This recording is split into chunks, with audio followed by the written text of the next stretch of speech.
նման վերլուծություն դեռ չունենք,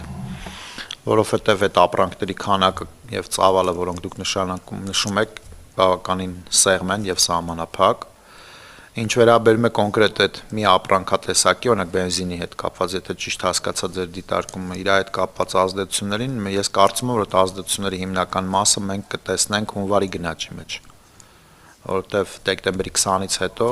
գների ազդեցությունները արդեն ընկնում են հունվարի գնաճի հաշվարկի մեջ, ուստի ես կարծում եմ մենք որոշակի ազդեցություններ կտեսնենք, այդտեղ պետք է նայել, թե ինչ չափով է ինքը ազդելու, ինչ տեսակարար կշիռ ունի զամբյուղի մեջ,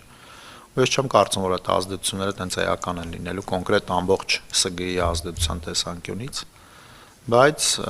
ամեն դեպքում ապաշրջափակումը ես հիմնականում շեշտադրումը կանեի